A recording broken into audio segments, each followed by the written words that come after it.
What's going on, everybody? Welcome back to another Great Lakes Outdoors podcast. We are sitting with the tick terminator himself, Brian Anderson. Brian, how are you doing today? I'm doing great, Kyle. Thanks for having me. I always love talking about ticks and prevention. That's for sure. I love it. You contacted us the other day, and I'm like, man, that is not a bad idea, because this time of year especially, everybody is freaking out about them little critters. You aren't kidding. They're just starting to come out. I mean, the springtime, obviously when everybody's out, hunters, whether they're hunting for mushrooms, but the big thing, they're probably hunting for sheds, you know what I mean, for deer sheds, or starting to look at where they're going to be hunting for whatever kind of wild game. And the springtime is when ticks are kind of coming out in a vengeance, because in our area, because I live in Upper Michigan, the UP, where we normally have snow, but we didn't have any snow this winter. It was crazy. But the ticks are coming out now, man. They've been kind of hibernating and last over the winter, and now, April, May. Now that they are out, man, they are looking for a meal, and I don't want the meal to be us, like you and me. I understand that one. This spring, we have been somewhat lucky for us anyway.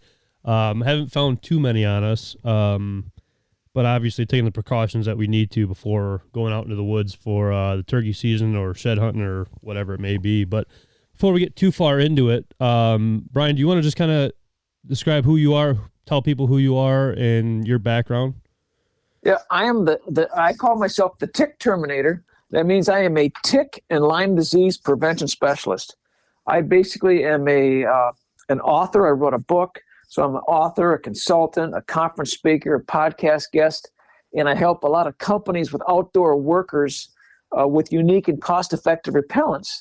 And also I work a lot with the hunting community, like Kyle's group here, the Great Lakes Outdoors, and outdoor enthusiasts like backpackers and campers, and pretty much anybody that goes outdoors is susceptible. So that's pretty much what I do in a nutshell, and have a lot of fun, all about prevention, trying to keep them off. Because if you keep a tick off, you can't get bit, you can't get Lyme or any other tick-borne disease. So it's all about keeping them off and what to do if you get bit. We'll get into that then too. So. Now, what kind of got you involved with going after these ticks? I mean, everybody wants to stay as far away as possible, but you want to get right in there with them. Well, I want to get in there with them sometimes because I hate them and I want to terminate them all, hence the name, the tick terminator. I'd love to kill them all. But it actually started when I was a little kid. I grew up in lower Michigan, near Blissfield, or in Blissfield. And that was like 500 miles away from where my grandparents lived, where I live now in Iron Mountain area in the UP. And we would travel up there, and they had ticks up there, and we did not downstate at the time. And so for me, it was kind of like this crazy little insect that would suck our blood, kind of like a mosquito, but we never had any problems with them back in the 60s, when I was growing up. So I was kind of fascinated with them. I like to watch them a little bit, and I've dealt with them over the years, and actually probably about 15 years ago now, 10 to 15 years ago, is when I had a kind of resurgence in interest in them, and because my wife hates them like any normal human being. Right. Nobody likes them, except for their natural predators, or like grasshoppers and spiders and turkeys love them, I'll tell you that. Turkeys like to eat them too. But I wanted to see if there's a way I could, keep them out of the house, keep them off myself. So I started digging around, looking at some ideas. Then about that time, a friend of mine was going through a really hard time with Lyme disease. It kind of spurred me on even more to look for. And I finally, came up with some good things, like permethrin. We'll talk about that. But it's all about prevention, because there's all kinds of information out there on Lyme disease and good support groups, which is wonderful. We need all those. But what about stopping it before you even get the problem? And that's what I'm about. It's all about prevention, keeping them off and how to handle them. So that's kind of what I've been doing here now for the recent 7+ years, and having a blast speaking at different places in the country, but that's a little bit of background, I guess, on me. Now, how many ticks, I mean, for us people in Michigan or the Midwest, I guess you'll say, how many ticks are we kind of looking at in our areas?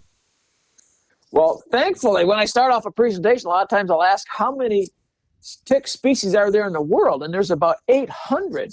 Wow. But we don't have anywhere near that many in the United States. I talk about, well, the eastern half of the United States, if you cut it down the middle, the eastern half has more of a problem than the western half. I mean, they're a problem, all over, but the bulk of it is in the eastern half of the United States.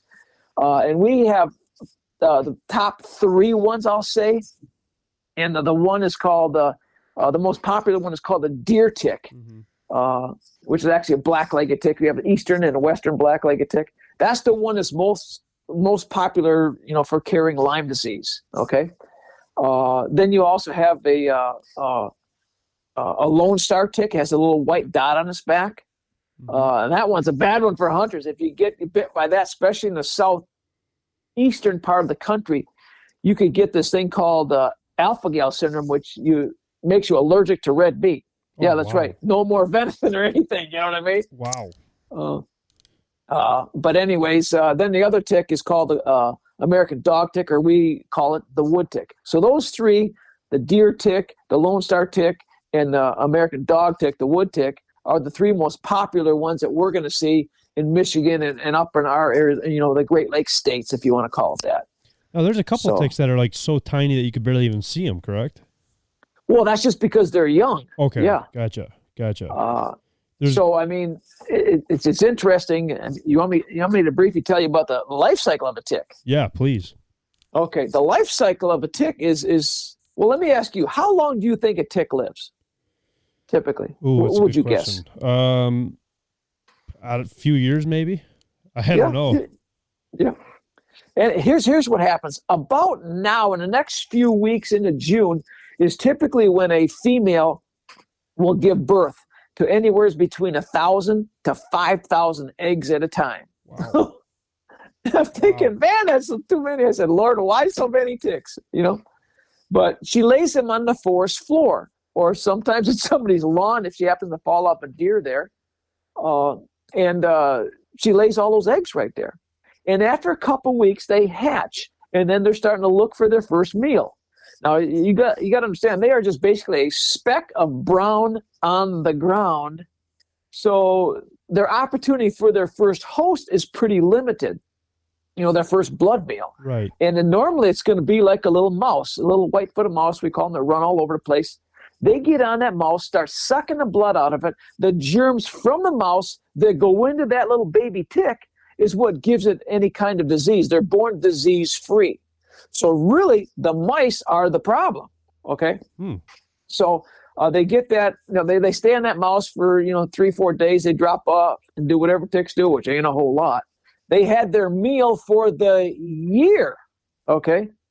That's all they eat for the year. So they kind of chill out, veg out, and then in our area, they just kind of, hang out over the wintertime and go down under the leaf litter. Snow comes along, is a wonderful insulator, and they just chill out there. God gave them a special little enzyme that runs through their body that acts like an antifreeze, so they never freeze to death. They never die off in the wintertime, okay? Wow, that's an interesting thing. They wake up the next spring now the size of a poppy seed, a tiny little tick. So if that poppy seed sized tick that you may be referring to got some kind of disease the summer before from a white-footed mouse, it's going to have it the rest of its life. So the problem here is even that size of a poppy seed that could be stuck on somebody's shoelace is just as lethal as a full-grown adult. So they don't have to be big to be bad. They can be small. So size does not matter, in the tick world, okay? So they could get on us, or they could get on some small little animal, rabbit, raccoon, or whatever, and start sucking the blood for a couple of days, drop off, do whatever ticks do, which ain't a whole lot. Morpho into the next fall and winter, come up the next spring the size of an adult, look for us or somebody else, feed for a few days. Remember, only once a year they eat, our ticks, around here. And a lot of times that second year or so, they may end up being on a deer. The male and the female will meet on the deer after they're done feeding. They will mate, and then the female and the male will ride the deer to the next spring. Get off. The male gets off, dies. Female gives off. She gives birth anywhere between 1,000 to 5,000 eggs. And that's enough to kill anybody, and she dies. So it's about a 3-year life cycle if they can eat once a year, every year. So if they miss a meal, they're done. So that's my understanding though. So that's actually crazy because I always thought, the worse the winter, the less the ticks are going to be. I didn't know they couldn't freeze off like that. I thought they were maybe like a mosquito or something, like. No. That's crazy to think about. And they eat one time a year. They're pretty hardy. Yep. That's insane. The ticks in our area, there's other ticks that are a little bit different than that, but our ticks right here are different like that. And since we're talking about, hunting right here too, a hunting audience, up in Maine, New Hampshire, Vermont area, there has different type of tick up there. They get on animals that don't get on us. And it's kind of interesting because interesting, but sad at the same time. They are losing an incredible amount of moose to ticks. They call them winter ticks. They don't necessarily get on people, but they get on the moose, and they will spend their life cycle on the moose. Where these other ones that I was talking about, they get on us humans, will stay on for a few days, drop off. You know what I mean? Wow. But these get on a moose, let's say in September, and they're in some higher vegetation that don't normally. I mean, they normally get on bigger game like that, like moose, maybe elk and stuff like that. But what happens is the moose end up with thousands of these stinking little bloodsuckers on them. And moose don't have hands and fingers like we do to get them off. Right. So they rub up against trees and stuff like that. And what's happening is that the moose get, rub, because it's driving them crazy. They rub off so much of their outside fur that they're down to the white fur, and they call them ghost moose because they look kind of ghostly. And also what's sad is they're killing off a big part of their calves even too. Wow. It's really a problem out there. So that's mostly for big game. We don't see it anywhere near like that with deer, whitetail. Don't have that problem yet. I hope they never do because I'm a whitetail hunter myself. Now, what about the elk? Like up in upper Michigan? Like what about that species for us here? Do they have to deal with that as well? You mean the winter ticks? Yeah. No, I haven't heard any of that with any whitetail. I mean, even here in the UP or lower Michigan. Even with the elk that we have in Michigan? Now, I don't know about the elk we have in here because that's probably mostly around Gaylord area. It's probably a big part of it. Isn't that right? Right. That you know? Yeah. What is that? Hell, Michigan, I think it is up that way, I believe. Gaylord area. Yeah. Because I know where they have a fair amount of elk up there. Yeah. And I don't know how far they are expanded from that. I just know that's one area. But I have not heard of that here. I hope they don't get it. But it's really bad out there. They're figuring one of the things that to combat that is just to kill more moose. So then the ticks don't have the big game to get on. So the ticks will just die off because there's less moose. I mean, what a crazy thing to have happen. But now in those scenarios, I mean, what could you do there? I mean, not much. I mean, it's a real problem. They're not sure what to do. That's insane. Yeah. No, so I wrote a book, okay, and one of the things in my book, actually, I was going to call the book "Ticks Suck," but, that would be spot on. My wife and my mom, who helped me write the book, they said no. I said okay. So I changed it to "Winning the War on Ticks." So, anyways, you can get on Amazon or my website. But anyways, in the book, I did say something, that kind of alludes to this. One way that you can kill ticks is by controlled burns, okay? Burning stuff.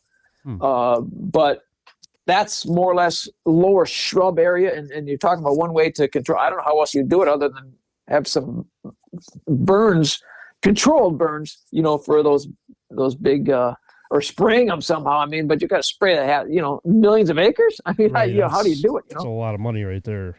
Oh my gosh, yes, but it's a real pain there too to have that issue. But yeah, it's really sad to see how that's happening. That would be a huge thing though too, because I know the controlled burns, it does a huge it can help the turkey population grow tremendously as well. Those controlled burns and actually having good habitat for all the other animals instead of being in the woods choked out. I mean, there's so many woods and properties that I know about that are just completely choked out with undergrowth. And I guess at that point, like you said, if it's helping with the ticks, I mean, it's two birds with one stone, I guess you'll say. You know what's funny is when you bring up turkeys there too, because turkey season is a real big time to be protected from ticks. That's for sure, or any kind of hunting, because hunters are out in the summertime, working on food plots. So hunters need to be protected from ticks because they're in the woods, not just in the fall. Right. But anyways, the natural enemies of ticks, like I was saying, ants, praying mantis, spiders, and stuff like that, centipedes, turkeys and guinea hens and chickens are all, the poultry family are good, enemies of ticks too. So what happens is the state of Maine actually did a study a number of years ago. This is kind of funny. They found out that turkeys, when they go through the woods, are basically like pigs with wings. I mean, they clean up everything. They clean up the spiders and the praying mantis and the grasshoppers, that are natural enemies of ticks. What they thought in their study is that turkeys, they eat so many of the natural enemies of ticks that now ticks have fewer enemies, so they're able to survive a little better because the turkeys are eating their natural enemies. I mean, who would have thought that? Really? Yeah, think about it. It's crazy. Because there was actually a turkey farm that I seen, it was on a turkey farm. There was a turkey that someone cut up the gizzard on it, and it was completely filled with ticks this year. Good. Completely filled with it. Yeah, they'll eat them. Absolutely, they'll eat them. Which that's what I kind of learned this year. Maybe it's right, maybe it's wrong. Like the winter wheat fields that we have down here, turkeys absolutely love to lay the nest in there and love to, as long as it's not too tall, they're in there constantly. And I heard one of the main reasons is because of all the ticks crawling on the winter wheat and then being able to spot them out, and they just forage out there on them. Yeah. Which I'm sure I don't know. I haven't heard that, but I know ticks like some kind of vegetation that's raised, you know what I mean? Like grass. Mm-hmm. And like the winter wheat would be a little higher than, grass in your yard. So it doesn't surprise me. But normally ticks are going to be in more densely vegetation areas, like in a wooded area as opposed to in a field. Mm-hmm. Because they want to be kind of near game trails, That's what I heard too. Like the worst time to get them, and for any hunter or anything out there, following deer trails is just the easier way to go since it's already a trail made up, and they are just lurking right along the edges of those things just to be able to reach out and grab onto you. Well, sure, because I mean, see what ticks do is they get on. Ticks don't fly, they don't jump, they don't drop out of trees. They basically sit on a piece of vegetation like grass or some kind of brush, lower brush. Typically knee height approximately. Mm-hmm.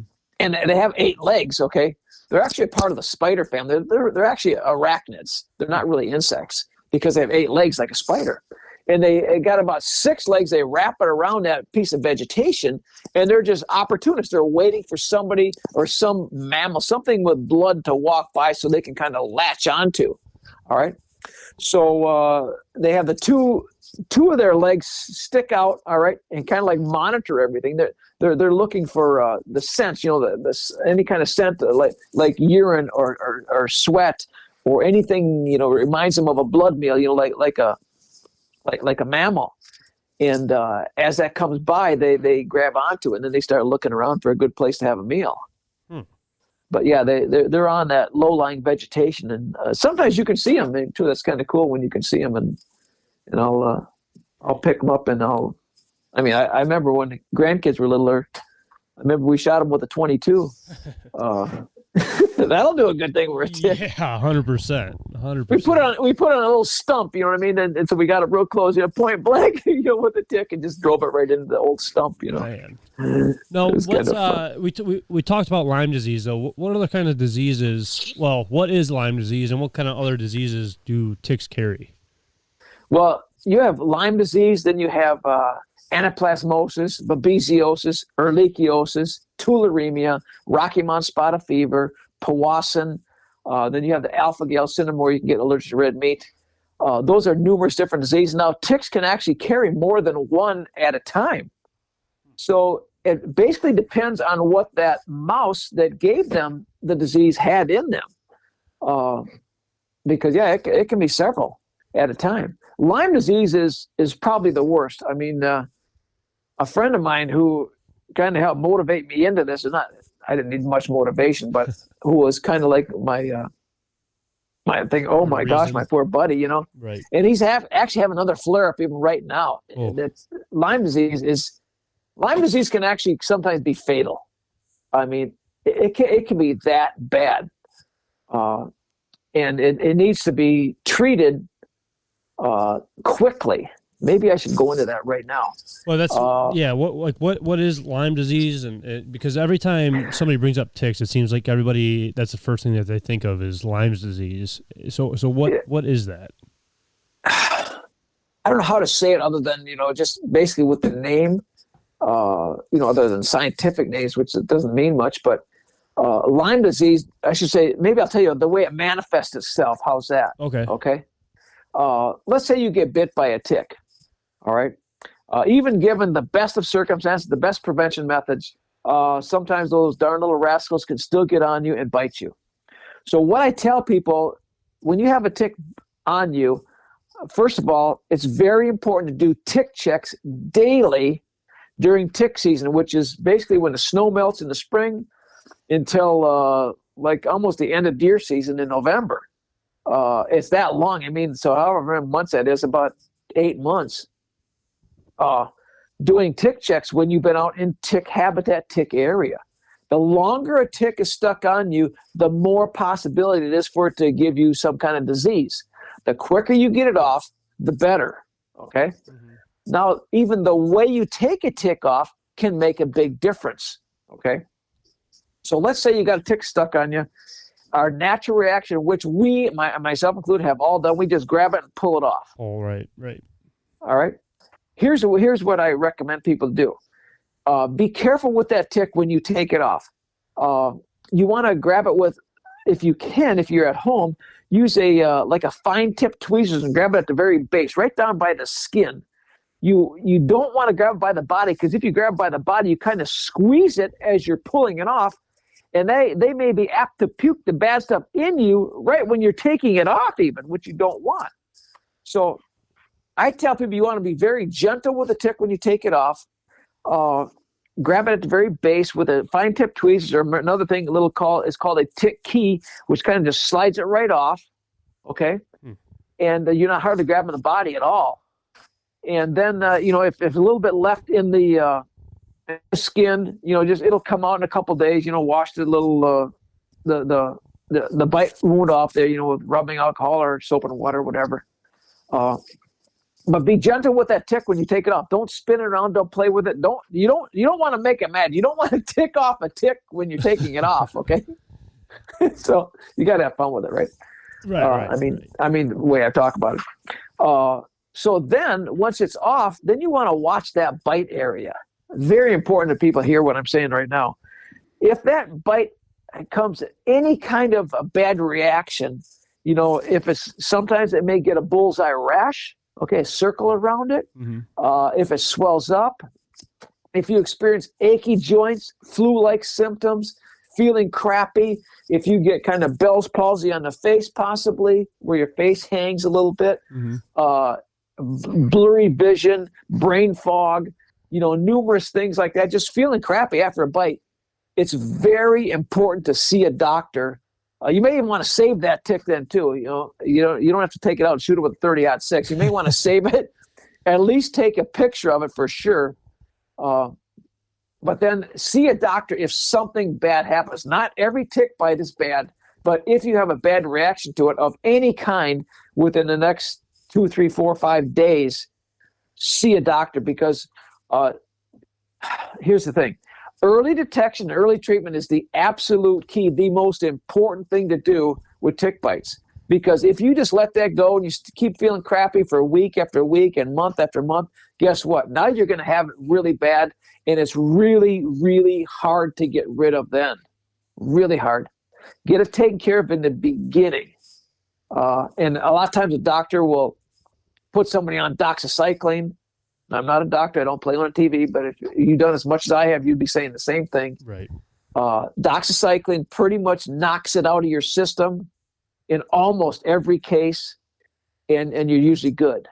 But if you wait 3 months down the road, then it's really hard to get rid of, really hard. So take care of that in the beginning. I cannot stress that enough. So that's what I preach to people, man. Don't don't mess with it, you know? No, 100%. 100%. That's that Lyme disease, I mean, that's a scary thing though. Yeah. Other ones, the anaplasmosis, babesiosis, they're going to be uncomfortable too, but the Lyme is the worst. Rocky Mountain spotted fever can sometimes be bad too. I mean, any one of them, but alpha-gal syndrome, allergic to red meat, that can be sometimes lifetime. Some people had a little bit of help with some acupuncture treatments to help them with the alpha-gal syndrome, and so they've been able to start to introduce red meats back into their diet. But what happens with that is, let's say somebody gets bit, and let's say 2 weeks later, they're eating a steak or some venison or something like that, and all of a sudden they start having a allergic reaction to it. They don't even know what caused it. And sometimes they can go into anaphylactic shock, where their throat starts to swell up, which is not a good thing at all. Yeah, that's a little scary there. Yeah. So, so often, depending on the type of tick that somebody gets bit by could sometimes depend on what they may possibly get. So, well, now you take a tick out of you or off one of your animals, just whatever. What's the best way to get rid of them? Because everybody wants to kill them right away, and it's like you said, you should keep it just in case. But how many people do? But what's the best way even taking a picture of it makes a big difference. I mean, if you want to, sometimes people will take a picture of it, or they can even send a tick in to get it tested. My website has several different places you can even do that too. Or I don't care. It's just a service that I have on my website there to help people do that if they need to. Mm-hmm. But as far as what to do with them, I mean, after you're done taking a picture of them or showing them to the doctor, I mean, you can just, put a match to them. Or my grandkids and I used to like to use a what do you call it? Magnifying glass. You know how you get a magnifying glass, you can make it really hot with with the sun. Yeah. So we would smoke them on the sidewalk with that. It was kind of fun to do that. So we usually just put them in tape and then burn them that way, so we know for a fact that they don't get out of it. Absolutely, yeah. Tape, yep. That's a good way to do it. My mom and dad used to take and they would, when they would pick them off their dog years ago. Their record was 163 they found in their dog one day. Holy smokes. And they would put them in a styrofoam cup, and then with the piece of plastic over the top and tape over and then they put them in a microwave. So they would microwave them and kill them all too. Wow. So numerous ways you can do it, take them off. Speaking of dogs now, I mean, what's the best way of prevention, or is there a different way that you like to, or what kind of treatment you like to put on dogs in the springtime for ticks? There's numerous things. I'm not a huge dog expert here, more for humans than anything else, obviously. Right. But I always tell people to check with their vet. There's some there's chewables that they can have that's supposed to last for several months that I've heard people have real good luck with. There's different collars that they can use. Mm-hmm. I heard of a good one called Fur Life. I think it's a natural thing even too. That kind of permeates their whole body of a dog. So there's different collars that they can use, that will help a lot. Permethrin is a big thing too. That's used for humans. We'll get into that here in a bit. Yeah. But then you can even spray let's say you have a dog bed in the house, where the dog sleeps all the time. I would even spray that with permethrin, let it dry even before the dog goes into it, I guess. Or you can even spray permethrin on a dog. But you would start at the tail and go backwards, fluffing up the fur as you go in reverse, Oh, okay. and spray it on there. Be careful, underneath with the genital area, you probably don't need to do that, but spraying it around. You can even spray permethrin on a handkerchief or if they have any kind of coat, like a fabric material, you could spray that with permethrin. That's something that may help too, because obviously dogs get it in their head because their nose is going right through the grass, Right. And that's where they get it most. But so now the prevention for us, though, I'm not even going to try to pronounce the word. I'm going to try here. permethrin, Okay, so that is your go-to for us. absolutely. Permethrin is in a class all of its own. All right. I'll back up and say some other stuff here, like DEET. We're all familiar with DEET. You get off mosquito spray, which is probably what the leading thing that that the regular consumer uses is called off, and that is 25% DEET. I mean, DEET has been around for, let's say, since 1945 when it was invented for the military. And the way DEET works is, a lot of people don't realize this. DEET is a great product used for mosquitoes and little flies, the black flies and stuff like that. But black flies are just miserable sometimes you almost need it. I've worn head nets before because black flies, that's about the only thing you can do with them. It's horrible on the water with those stupid things out there. Oh, they can be miserable. But anyways, the way DEET works is when sprayed on like your skin and stuff like that, around your neck and head, and when a mosquito comes close, they smell that scent, that aroma, and it confuses their little antennas and tells the mosquito, hey man, there's no blood here. So then they fly off. So it confuses them that way. All right. Now the way permethrin works is totally different. Permethrin is sprayed on clothing and garments, backpacking gear, tents, just about anything it'll adhere to, and shoes, socks, pants, shirts, hats. But the way it works is called a contact repellent. That means ticks and chiggers in the south don't notice the stuff until they come in contact with it as they're crawling up. So what happens, let's say a tick gets on, I mean, I sometimes will go out and look for ticks just so I can watch them crawl on my pants, and they start rocking back and forth because they can sense the permethrin molecules in the material, in the fabric of the pants or shirt or whatever, and they start rocking back and forth. I don't know if you've ever seen that bit, but to me, it's sheer entertainment for me, because I know a few more seconds they're going to fall off, and then they fall. I even made videos of that. Yep.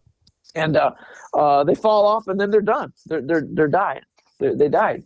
But normally they don't last more than 5, 10, 15, 30 seconds, normally, honest, and then they fall off. If those garments have been treated with permethrin, because they can't take it. It drives their nervous system nuts, and they end up dying. So that's for like a hunter. I mean, are you spraying on that stuff? Spraying that on before every hunt or before every, like the night before? I mean, how often do you have to spray that on you? I'm glad you asked. That's the coolest thing I like about permethrin, because DEET is a daily application. DEET, I'm giving that because a comparison here. DEET, like a 25% DEET stays on for maybe 4, 5, 6 hours. 100% DEET only stays on a little bit longer. That's the only difference. Not any stronger. It just stays on a little longer. Okay. Now permethrin, what happens when you spray that on your clothes? It binds to the fabric. Okay, and even through a washing cycle, it will still stay on the fabric. So I spray my clothes literally for 3 months at a time. Okay, we have the only permethrin that you could do that with. Otherwise, a typical permethrin that you buy in the store, which is nothing wrong with it, it's great. I've used it before. Until I found this, is it's going to last for 6 weeks and 6 wash cycles. Okay, then it's going to be, so let's say about a good month it'll last on your clothes. So you don't have to spray it every day you go out hunting.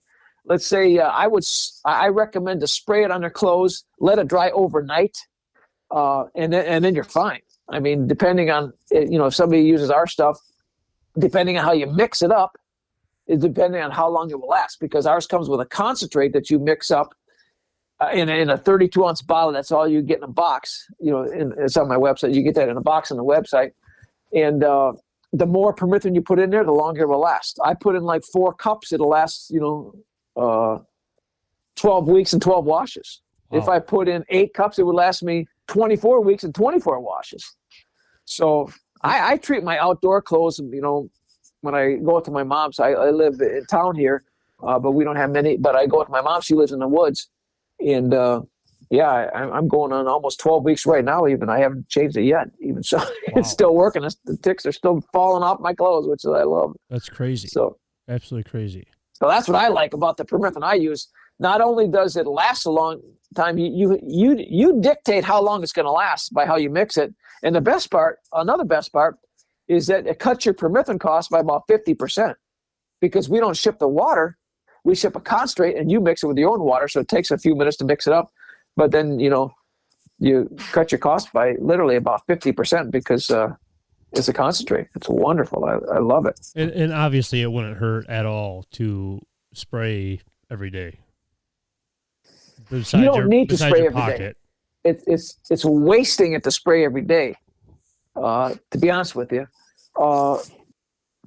they like you to have at least one wash cycle between spraying it even. So yeah, you don't really need it. Once you spray it on there, it's best to spray it on let's say on a clothesline or laying it flat on the ground, because not while it's on yourself, for the average consumer like yourself and myself. Right. That way, if you're standing up there and you're wearing it, they suggest not to do that anyways. But it's not for skin. I want to say that too right off the beginning here. It's not designed for skin. It's only designed for clothing and gear. Okay. Something else you can use, permethrin or DEET or something like that on your skin.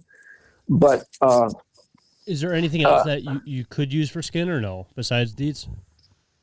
Oh yeah, you can use DEET. You can use picaridin. There's IR3535. There's numerous things you can use for skin. But another thing I forgot to say about the permethrin that's nice for hunters is that when it dries, it's odorless. There's no scent to it. So that's a big plus too. Where DEET is going to have a little bit of a smell to it. So I treat my deer hunting clothes. Starts on November 15th for firearms. Right. I never know if it's going to be 50 degrees or 5 below, or 10 below. You never know here. Welcome to Michigan. Yeah, no kidding. So that's what we do it. And ticks kind of come and go at a temp approximately 32 degrees. There's 32 degrees. They start dropping off. You hardly don't see them much. And then when it starts warming up, 32 and 40, and they're going to come out some more.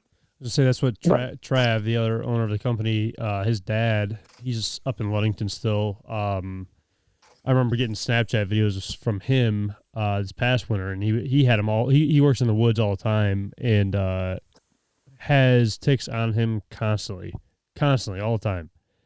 And it was middle of the winter time, and he was already having ticks on him. So that 32 degrees makes sense then. Yeah, so he needs to use permethrin. He could treat his clothes for a couple months at a time.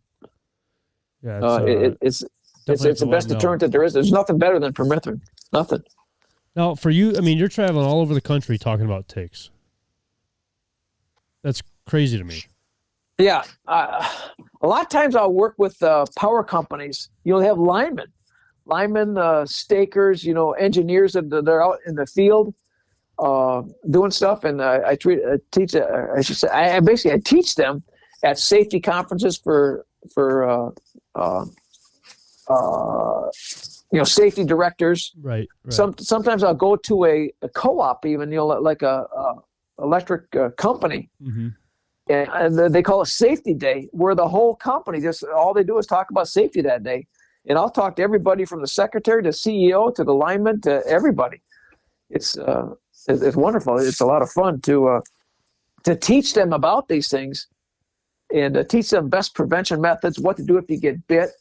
Just a lot of things that the average person, doesn't know, because I tell people, in order to be the tick terminator, you got to be a little strange. You got to be a little weird. You have to have an unusual fascination with those gall darn stinking little blood-sucking environments we call ticks. And then you just described me.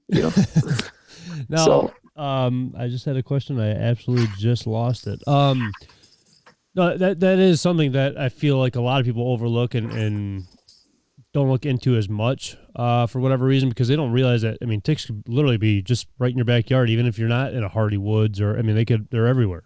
Absolutely. Yes. Everywhere. I look at the tick maps of Michigan, and I grew up, K through 8th grade in Lenawee County. Mm-hmm. And now they tell me they have ticks down there, but we never had them when I was a kid. Oh, how is that? Why is that? Well, they're just expanding all over the place. Some people blame it on global warming, which I don't talk too much about global warming. But I mean, I'm looking at my maps here on the wall here from 2018 to 2019 to 2021, and they keeps getting more and more filled in with more and more issues of Lyme disease. Hence Lyme, then you're going to have ticks. So it's a problem. Now, there's one animal out there that people always tend to lean on, and it's the possum. Do possums eat as much ticks as people think they do? I've heard a couple different things about that. I've heard that the story that they heard about that was not accurate. So I would imagine they do eat some because they're low to the ground. I imagine they eat them, but there was some story that came out a number of years ago that got debunked, I guess, from what I've been told. And they don't eat as many as we would think they do, or as hope they do. I wish they would eat them all, but right. That ain't gonna happen. That's there was a video that I just seen actually the other day that there was somebody trapped a possum and thing was absolutely covered in ticks. Absolutely covered. Have been, yeah. And it's like, well, there goes everybody saying that they take care of the ticks for us because look at this, it's covered and Yeah. No, I think that they are more of a groomer type of animal, I think, aren't they? Don't they groom themselves, possums? I believe so. I mean, I'm not 100% sure. I mean, I know they got, basically hands. Yeah. So if they really wanted to, they could reach all the way around them pretty much and take a tick off or eat a tick if one was crawling on them. But, like I said, I'm not a expert on possums.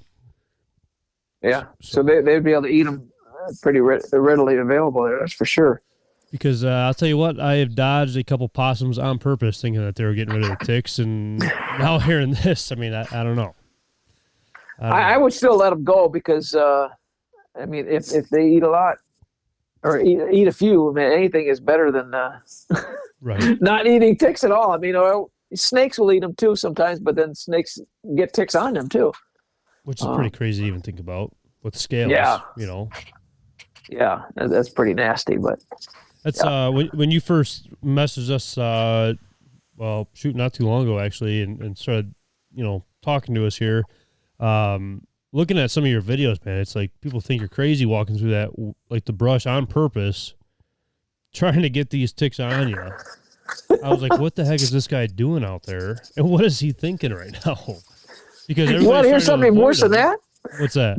There's been a couple times in February when ticks are gone, for the most part, where I actually ordered them and bought them from Oklahoma State University, who raises them, to do experiments with them. So I actually bought and paid for ticks in the middle of winter. Isn't that crazy? I wouldn't be telling too many people that. That is insane.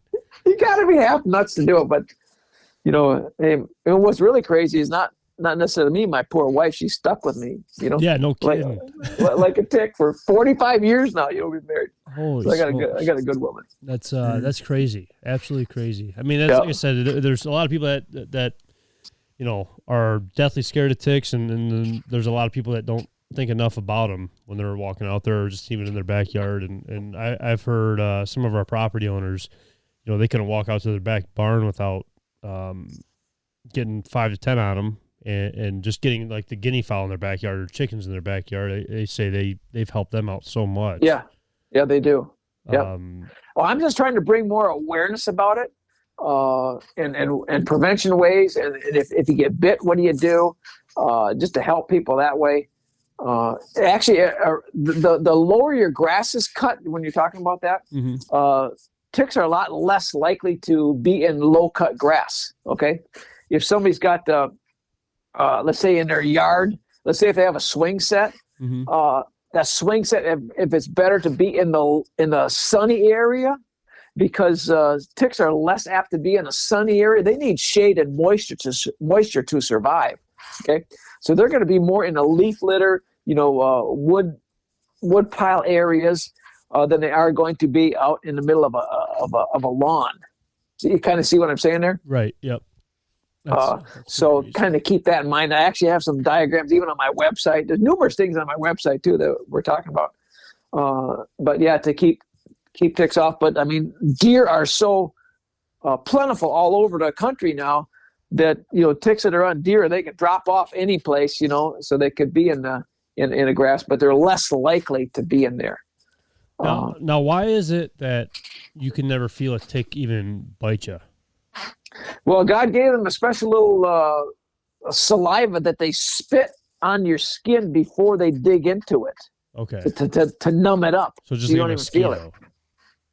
So I know it's not fair. It's just mosquitoes are the same way, correct? Well, it seems like I can feel a mosquito more than a tick. I don't know if mosquitoes do that, but I definitely know a tick does that. That's why you don't feel them bite you, because it's they put that saliva. They spit on you first. Isn't that gross? It's how rude of them. No kidding. They don't even. I mean, they hitchhike on you, and they don't even. They just jump on and start looking for a meal. That's crazy. So, and I guess I never even realized either that they just jump off when they're done and that's it. I always just assumed that they just kept on growing on you, and that was until not our type of ticks, but something else just to keep in mind the way permethrin works. I remember I had a black fly land on my thigh a couple of years ago. It was kind of fun to watch because it was high stepping. They call it the hot feet syndrome. It could sense the permethrin molecules in my genes. Okay. And it eventually it drove it so crazy that it was high stepping, like it. Okay. And eventually flew off and I said, hey, cool. I won because I didn't get bit. Right. Now a mosquito will do the same thing. The flying insects like that will not want to stay very long on something that feels uncomfortable to their feet. Okay.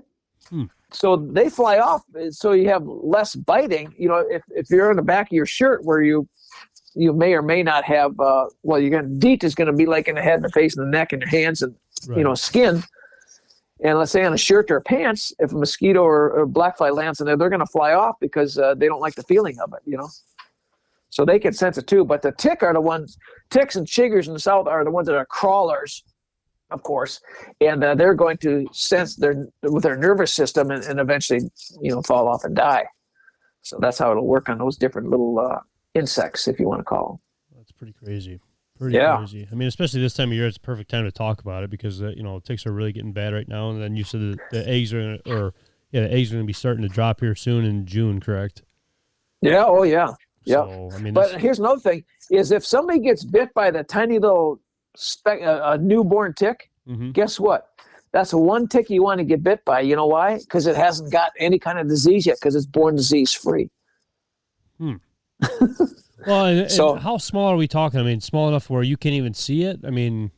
Well, think about it. If a tick can give birth anywhere between 1,000 and 5,000, it's got to be how tiny. Small that's got to be. The egg, I mean, it's just microscopic. Yeah. And by the time they hatch out the eggs, 2 later, it's just that's what I call it, a speck of brown on the ground that moves around a little bit. You can barely even see it.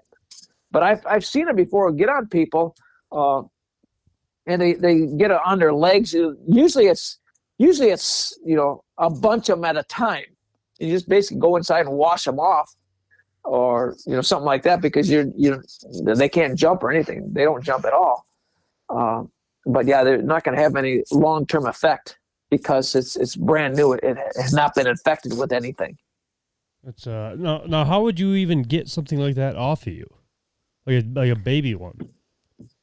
Well, you could just wash it off. And the head will pop out and everything, and you're fine? Well, yeah. I mean, they're so small and so microscopic, you can just wash them off with soap and water. Okay. Rub them off with a washcloth or something like that. They're not going to stand very, very long. Okay.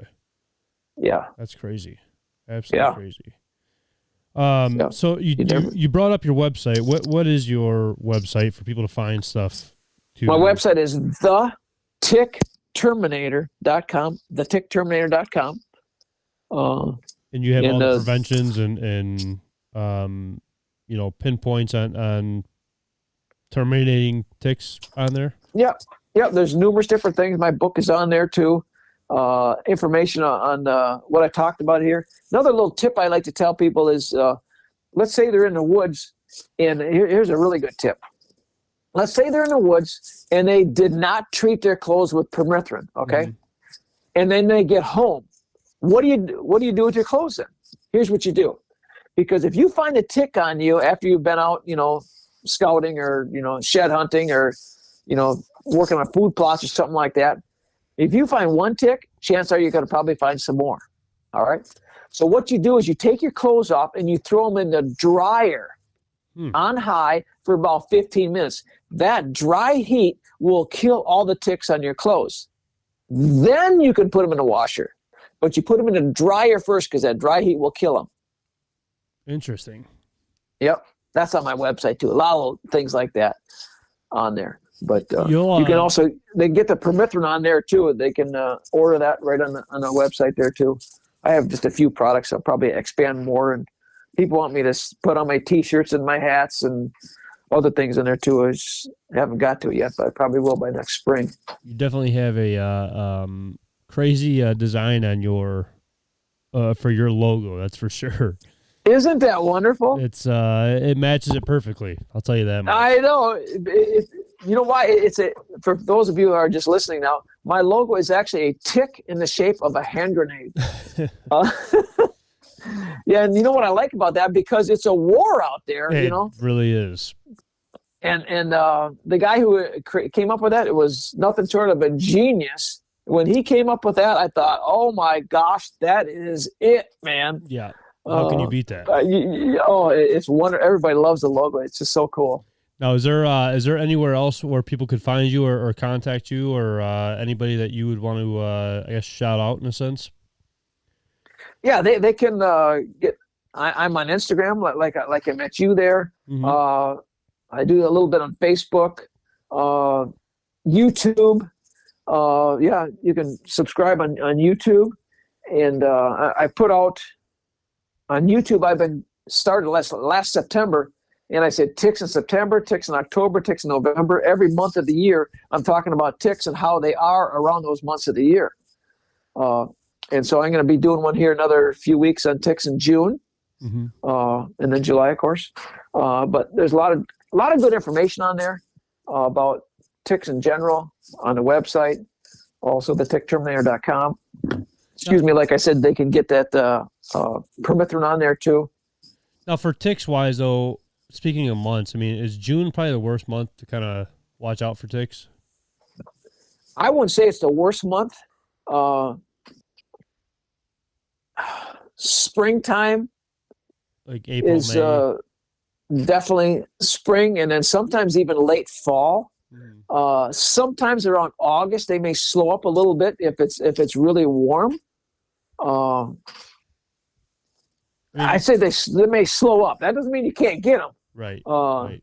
But I've been told that before, and sometimes you can see a little lull in the action, and then sometimes later in fall, September, October, going into deer season, if they have not gotten their meal for the year, they're going to want to get it before they go off into hibernation, if you want to call it, right, for the winter. Okay, so sometimes they come up with a vengeance again, even then. So I mean, if they only do one meal a year, we'll say that, how long are they living if they don't get that meal? Like you say even July, August, September, November, or October, November. I mean, if they don't get a meal by then, I mean, how long are they typically living for? They're getting pretty close to dying then. Okay. They need a meal for that year, so they're probably not gonna make the winter then. Okay, that's what I figured there. They can't miss a meal. I mean, think of the money we could save if we only had to eat once a year. Oh, God, I wish. But we're not ticks, Yeah. So that's how it is. They gotta get that one meal a year. Our ticks around here.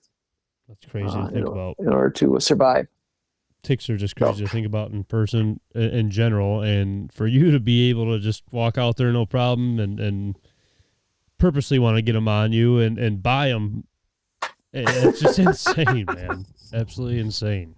Gotta be crazy. That's Yeah. that's what's somebody's got to do it though. Oh yeah, I have a lot of fun with it. I love talking ticks about people and helping them learn.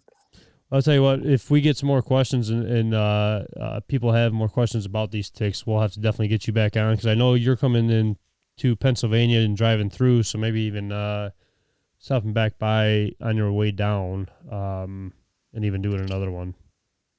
If you want me to, yeah, let me know. It's towards the end of September, end of June. Yeah, so that's coming up here soon. That's Yeah. definitely figure something out here. Okay, you let me know. So is there anybody else you want to kind of shout out, or I know you wanted to do a poem to end this off, and or any other topic that you wanted to touch on before we get out of here? I think we pretty much covered all the main, the most important parts. Right. Most important prevention, what you do if you get bit, seeing a doctor. I can't stress that enough. Yeah, I'll just end with a poem. How's that? That's perfect with me. Goes like this. I hate them little suckers. I want to terminate them all. So I do with permethrin and love to watch them fall. From head to toe, I spray the stuff. My shoe, socks, clothes, and hats, because it works on more than ticks, like skeeters, chiggers, and even gnats. So I ask you, if you're listening, to keep away from Lyme. Get started with permethrin, and now is the best time. Thank you. That was perfect right there. I tell you what, when we first started, before we started recording, and you said poem, I didn't know what to expect. That's a perfect way to end it right there. Absolute perfect way to end it. But Brian, I greatly appreciate you reaching out and just telling more people about ticks and getting people more aware of ticks. I can't thank you enough for doing it. Thanks for having me, Kyle. Always a pleasure. Of course. So I also want to thank everybody for tuning in this week, and hopefully you guys learned something. And if you do have any questions, reach out to Brian or us, and we'll get Brian back on here and talk more tick activity, getting into some ticky situations. So, Brian, again, thank you. And everybody else, until next week. See you guys.